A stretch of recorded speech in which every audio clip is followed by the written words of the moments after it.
Herkese selam. Bugün tam kıvamında ölçüleriyle nefis bir ıspanak yemeği tarifini vereceğim sizlere. Çoğunuz tabii ki ıspanak yemeği yapımını biliyorsunuz.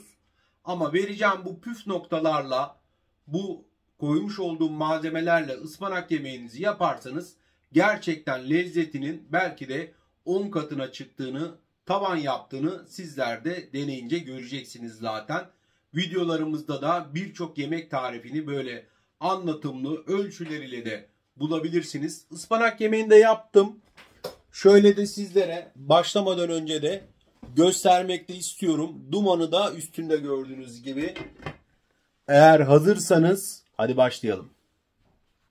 1,5 kilo ıspanağımızı güzelce yıkadık. Şimdi doğrayacağız. Doğradıktan sonra da sirkeli suda bekleteceğiz.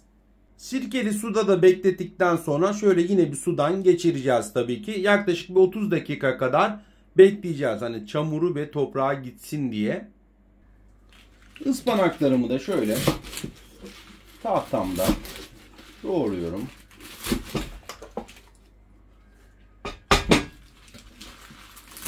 Artık büyüklük miktarı da size kalmış. Ev usulü doğruyoruz tabii. Yani herkes evinde doğradığı şekilde.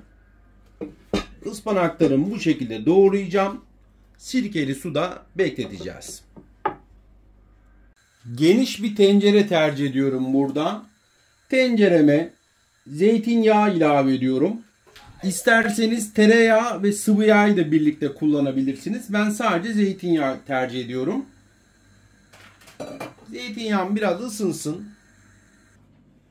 1 adet mor soğanımı ufak ufak doğradık yemeklik şekilde ilave ediyorum.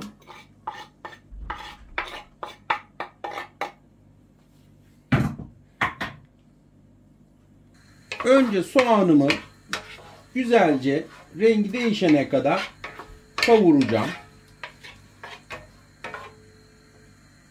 3 diş de sarımsağımı ilave ediyorum. Sarımsaklarımı da kavuruyorum. 200-250 gram da orta yağlı kıymamı ilave ediyorum. Kıymamızı da güzelce kavuracağız. 1 çay kaşığı pul biber ilave ediyorum. 1 çay kaşığı da karabiber. 1 tatlı kaşığı tuz. Karıştırıyorum yine güzelce.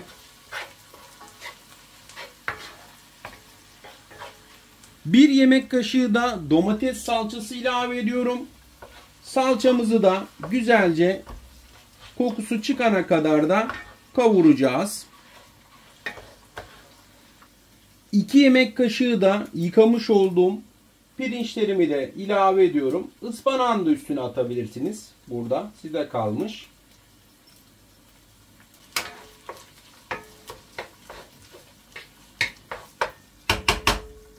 Şimdi 1,5 kilo yıkamış olduğum suda bekletip, sirkeli suda bekletip doğramış olduğum ıspanağımın önce yarısını ilave ediyorum.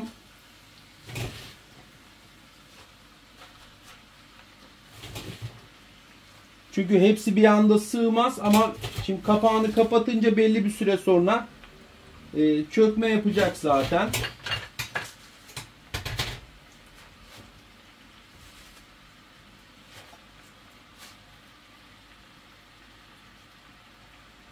Kapağını da kapatıyorum. Ocağımı da kısık ateşe aldım. Biraz ıspanakların çökmesini bekleyeceğim. Arada da bir karıştıracağım tabii ki. Ispanağımız bakın iyice çöktü. Şöyle bir de karıştırıyorum. Kalan ıspanağımı da şimdi üzerine ilave ediyorum. Kalan ıspanağımı da ilave ettim. Kapağını da kapatıyorum. En kısık ateşte pişmesini bekliyoruz. Ispanak yemeğimiz de artık pişti. Çok da fazla bekletmeyin tabii ki ıspanak yemeğini. Yani çok da erimesin açıkçası. Biraz da diri olmasında fayda var. Tabii kıvamında. Dumanı da üstünde. Bakın şöyle tabağıma da alıyorum. Bismillah. Ekstra bir su koymadım çünkü zaten ıspanak biliyorsunuz suyunu bırakıyor. Ama biraz daha suyu olsun derseniz isteyenler bir su bardağı sıcak suda ilave edebilir. Yani bu size kalmış tamamıyla. Zaten tencerenin dibinde şöyle göstereyim. Bakın ıspanak da suyunu bıraktığı için suyunu da burada görebilirsiniz.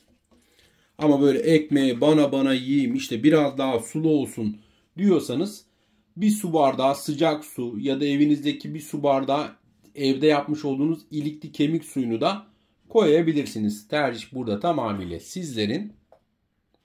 Üzerine de ben yine de şöyle suyundan gezdiriyorum. Bu sunum tabağım olduğu için biraz da bol bol açıkçası koyuyorum.